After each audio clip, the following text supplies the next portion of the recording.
So before I started at Nelson, I was a banquet manager at the Palace Hotel. And I'd had enough of hospitality, so I handed in my resignation and I was due to finish on the Friday. It was my last week. I think it must have been the beginning of the week. One of the casual waitresses said to me that there's this place called Nelson Haven looking for nursing assistants, because I let her know that I actually wanted to go and do my nursing, because that's something I was quite passionate about. So I looked up this place called Nelson Haven, jumped in my car, and out I went to the Redcliffe Hostel and walked over to this little admin building and said to the receptionist at the time, Shirley Martin, I'd like to apply for a job. Unbeknownst to me, Jill Bennett had said, I'll have him. But anyway, Shirley said to me, come back for an interview in the morning. And to put Nelson Haven in context, back then the front entrance had these big iron doors on them. And you had to ring a doorbell, and this lady by the name of Jean Godfrey came out and let me in, sat me in the foyer and said, matron won't be long. Beyond the walls of the foyer were the dormitories. And so I was hearing all these weird and wonderful noises coming out from beyond the walls and thinking, my God. And then there was this beautiful staircase that went upstairs, and I thought someone's going to come down and attack me. I was just full of fear. Anyway, Jill arrived and we had an interview, and then she took me around the hostel, and I got a call to say, could I start on Monday? So having gone for that tour, I'd not seen people with profound, severe intellectual disabilities before, and with severe physical disabilities. So I was quite petrified. I'm told to wear khaki, so I had my khaki uniform on, nicely ironed, and back then it was 2 baths that were fixed, and then a kitchen table literally in the middle of the bathroom, and we used to bath people and then change them on the kitchen table because there was no other equipment back then. That's the way it was. So the job on that day one was really physical. So there were no hoists. So 2 of us would lift a person out of the bath onto the table, dry them, dress them, lift them into their chair. By the end of the day, I remember getting home and I was absolutely knackered. I'd not worked that hard for a long time. I went back the next day. It was always a test if you come back the next day. Or as Jill used to say, if you survive morning tea on day one. And the rest was history, and absolutely loved it. Angie McLaren was a real standout to me. She really took me under her wing because I was the only male nursing assistant back then. I was 19 years of age, so I guess I was sort of the new kid on the block, long-haired lout, and probably a bit of a novelty, see how long he lasts. When I started, there was no actual training, it was on-the-job training, and you learnt the ropes and you set to, and off we went and did what had to be done. When Jill employed the psychologist, Neil Sinclair, I was fortunate that she got me to work with him. He developed a staff training program called 32 Skills Training for all the staff, and it was the first formalised training to occur for the staff. The way it happened is there were 32 skills and had a video camera, and there were certain tasks. 2 staff were in the training room, one played a resident, one played the staff member, and they swapped. But they would have to teach the resident to put blocks in a container or pull on a pair of socks, all this sort of stuff. For the first time, staff were getting skills about how not to just dive in and feed someone, about how to take your time in slowly trying to encourage someone to pick up a fork. And there were formalised programs introduced and assessments done on people's capability. So we saw behaviour changes. We saw people picking up a spoon and feeding themselves for the first time. Not instantly, this took a while, but you could see a change in the staff because I guess in some ways we enabled them to have some tools in which to do their job better. And look, we had a lot of fun in doing it. Jill put me in a role to help, transition coordinator to help that creation of the homes and moving people out into the community. And then I became accommodation coordinator, so that was a new gig. We're used to having everyone in one building, now we're running services out in the community and staff out there, and it's fair to say I really didn't know what I was doing, and probably Jill would say she didn't know what I was doing, but together and with the help of others like Val Ferber and co, we all managed to band together and make the thing work. Later on, jumping down the track, Jill took some long service leave and went away for 12 months, and I got to run the show for 12 months, I think it was, and unbeknownst to me, she had a bigger plan. So one of the things I think Jill used to do is it put you in roles that you might not necessarily put your hand up for, but you got to do things, but you learnt. And what she was really doing is getting you to understand parts of the business. So this 12 months, Jill came back, and I think I might have said to her something like, "Thank God you're back." And then not long after that, I can't remember if it was a week or a couple of weeks, she said she's retiring. And I thought, you can't retire, but anyway, she did. And I always remember when Jill left the hostel, standing on the front steps at the front door, and she said to me two things. She said, "You're on your own now, kid." And she said, "I mean, you're really on your own."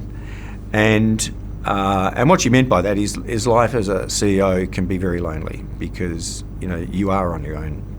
And the second thing she said to me, which has never left me, and I still say it to people today, is don't let the bastards grind you down.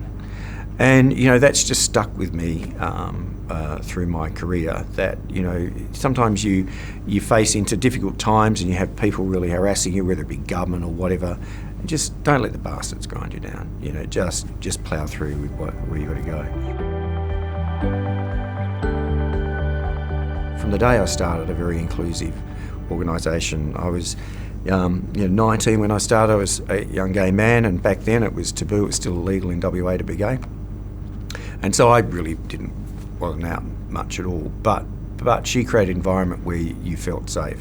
I always remember her one day, she said to me, "I just want to let you know I've told the board that you're gay." I went, "You're what?" And she said, "Look, I've told them that because I don't want any bastard trying to blackmail you or use it against you." Now, whether you come from a different culture or a different religious belief, okay, whatever, that was the sort of leadership that was portrayed in the organisation. So I learned a lot from that. And she always said that there's got to be a better way. And when we did something great, there was always, we can do it a better way. We can do it better. So she taught about standards and about doing things properly and not being faddish. And so I very much took all that through in my years of Nelson, that we're not going to be a faddish organisation. We were going to set high standards and stick to them. We were going to do things properly. And everything we did was to value the people we support and to give them a good life. We decided we need to create a new parent company so that Nelson was just synonymous with Nelson, not get rid of Nelson Group. We'd taken on Outcare a few years before. We decided we needed to diversify more. So in 3 years, we saved Nelson, we created People Kind Group, we created 4 new entities, Super Youth Therapy, Nesty Housing, Pillar Support Coordination, and Melia Positive Behaviour Support. So we did that in 3 years, and then that's absolutely insane, and yet we did it.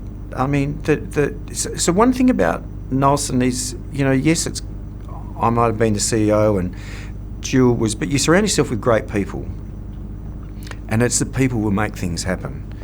In all my history of what I've observed is Jill surrounded herself with great people and they helped her make it happen. And I've had fortunate to have great people that have made it happen. And it's been a collective effort. It's not just me, I'm just there to enable.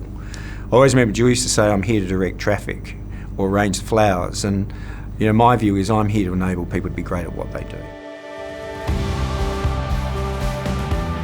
3 years ago when we had to make the decision to discharge 50 people from Nelson into Royal Perth Hospital. I had to talk to families that had been here since the kid came in here as a baby, whose mothers had worked 50 years supporting the op shop, who fundraised for this organisation, say, "We have to discharge your son or your daughter." That period of time was just the hardest I've ever experienced. And I used to go home at night and go to bed at night thinking, I can't do this. I just can't do it. I just can't do it. And unless we took a really hard stand and said to the government, "We're just going to dump these people on your doorstep," they wouldn't have done anything about it. And I remember speaking to one bureaucrat because one organisation threatened to discharge a very complex person from their organisation. And I remember a senior bureaucrat in government said, "The difference was you did it on volume and you meant it." One person they weren't going to listen to. And it goes back to that courage piece, that sometimes, over in our history, we've had to have the courage to stand up against governments and bureaucrats and stupid policy. But that was the worst decision. Now, fortunately, we didn't have to go through with it. But I remember sitting in the room with these parents and they were tears. They said, look, we know you've got to do it and we'll be with you on the way. We don't want you to do it and we hope you can avoid it. They were distraught. Now, fortunately, it didn't have to happen, but that I never, ever want to ever experience that again in my life. A colleague of mine works for us, Maurizio Sanabria, and I remember he coming into my office one day and he was having a really bad day. I can't remember what the issue was now, but he wasn't happy. And so I could see that he needed to get a fair bit off his chest. So I said, look, have you ever had I don't know how it came to my mind. I said, have you had a brandy tea? And he said, no. And I had brandy in my office, in the kitchen. So I went and made us both a cup of brandy tea. I just put brandy in the cup with tea, hot water. So we had a couple of those. By the end of the brandy teas, we'd solved the problems of the world. So then every now and again, when I noticed a department having a bad time, I'd walk up to them with a tray of brandy teas on a tray, and they'd have a few swigs of that, and that would solve the problem. So, brandy teas are an important part of de-stressing people. So for me now, I've got a property down in Pemberton. I'm renovating a house. So I'm just going to go and play Bob the Builder and Gordy the Farmer, and just go and be on my ride-on lawnmower and plant trees and, whatever. But walk through the forest and become a bit of a hippie, I guess. But yeah, it's going to take my life in a different direction of just doing things that I want to do for myself for a change. It doesn't leave you. So, there's a loyalty to the organisation that and the people in it, the people we support and the people that work in it, that you will never diminish. That's just there. It's part of my DNA. So I'll always be here for the organisation and the individuals in it. But it's up to them now to pull the levers on a day-to-day basis. I can watch from a distance.